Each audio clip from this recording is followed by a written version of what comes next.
¿qué tal? Buenas tardes con todos. Mi nombre es Walter Vázquez, soy profesor de Derecho Civil de la Pontificia Universidad Católica del Perú y en esta oportunidad voy a realizar, por invitación de JUS 360, unos comentarios a un artículo del anteproyecto de reforma del Código Civil. En particular, el artículo que voy a comentar en esta oportunidad es la propuesta del artículo 170A, titulada Conservación del acto jurídico en la interpretación, cuyo texto es como sigue, ¿no? El acto jurídico o las disposiciones contenidas en él deben interpretarse en el sentido en el cual se conserven sus efectos. Debe señalarse que este es un nuevo criterio de interpretación del negocio jurídico que no se encontraba anteriormente contemplado en la nómina de criterios regulados por el Código Civil. El punto de partida para analizar el criterio de la interpretación conservativa del negocio jurídico es el principio de conservación del negocio jurídico, el principio general de conservación del negocio jurídico. Y respecto a este principio, se puede señalar que lo que busca el principio de conservación es salvaguardar, ¿sí? Busca asegurar la permanencia de los efectos de un acto de autonomía privada, de un negocio jurídico, aun cuando se produzcan falencias no materiales, ¿sí? Disfuncionalidades no críticas, ¿okay? Que podrían eventualmente obstaculizar esta eficacia. ¿Cómo se logra operativamente la salvaguarda de la eficacia de un negocio jurídico? Pues básicamente limitando, en la medida de lo posible, los supuestos de ineficacia en sentido lato del negocio jurídico, y estos son la inexistencia, la nulidad y la ineficacia en sentido estricto. El principio de conservación del negocio en sentido lato tiene, digamos, un soporte empírico, ya sea en la buena fe objetiva, ya sea en la razonabilidad, ya sea en la eficiencia jurídica, y es que este principio, al principio subyace un interés, que es básicamente el interés de los agentes económicos, en que el negocio jurídico que han celebrado, para el cual han negociado y que seguramente habrán ejecutado parcialmente, no sea nulo, ¿sí? Porque si fuese nulo, si fuese inválido, si fuese inexistente, si fuese afectado por alguna patología, los individuos, los agentes económicos, habrían incurrido en costos de transacción, en costos hundidos que no podrían recuperar. ¿Por qué? Porque en primer lugar tendrían que restituir las prestaciones ejecutadas, tendrían que buscar otra fuente de asignación de los recursos distribuidos y además tendrían que incurrir en costos de transacción para celebrar un contrato de reemplazo, un negocio jurídico de reemplazo. Esta es un poco la base fáctica, empírica, que sustenta el principio de conservación. Dentro de este principio de conservación en sentido amplio se ubica de manera más restringida, como una de sus manifestaciones, el principio de conservación en la interpretación de los negocios jurídicos.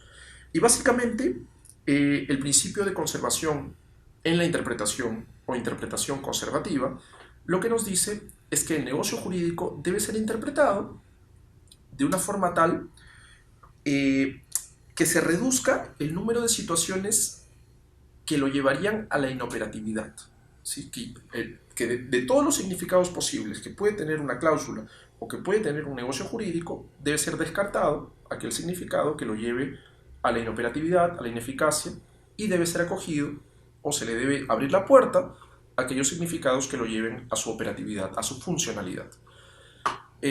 Un poco refraseando lo antes dicho, podríamos decir que operativamente el principio de interpretación conservativa o el principio de conservación del negocio jurídico en la interpretación tiene tres componentes. En primer lugar, la existencia de una cláusula ambigua.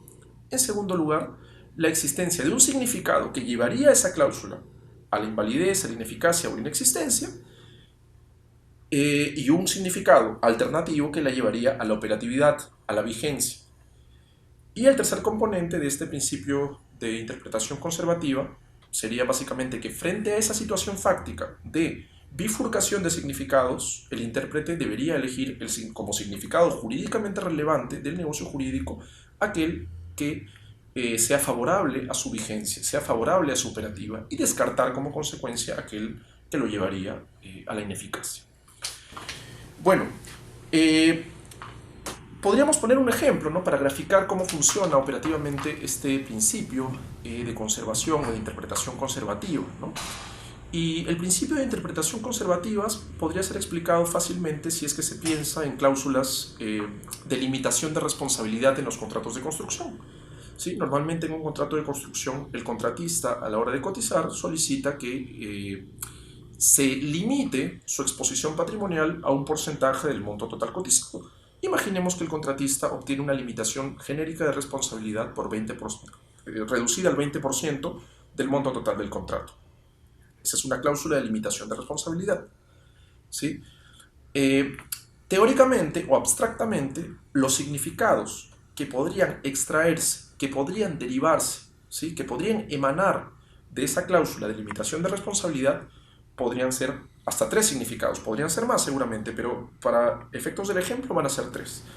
Significado 1, que la limitación de responsabilidad del contratista al 20% del monto total contratado sea operativa o se aplique frente a incumplimientos debidos a culpa leve.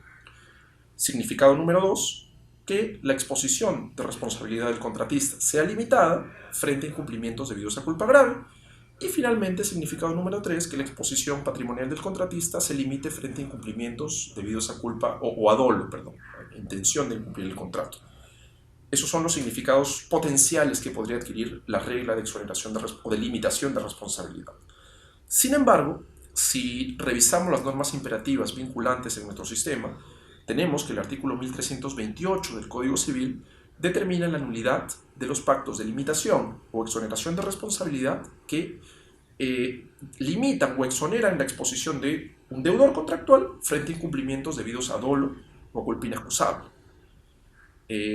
Digamos, correlacionando la norma imperativa mencionada con los significados potenciales habríamos podido derivar de la cláusula de limitación de responsabilidad del contratista, ¿sí?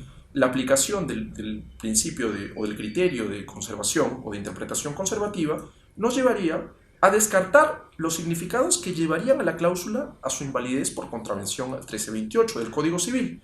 Es decir, ¿sí? Descartaríamos la limitación de responsabilidad del contratista del 20% frente a incumplimientos debidos a dolo o a culpa inexcusable, y acogeríamos como significado jurídicamente relevante de la cláusula aquel favorable a su operativa, a su funcionalidad, es decir, la limitación por incumplimientos debidos a culpa leve.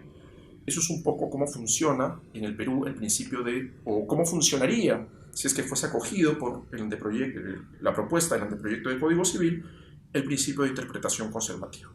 Bueno, eso ha sido todo, les agradezco mucho por la atención prestada y hasta una próxima oportunidad.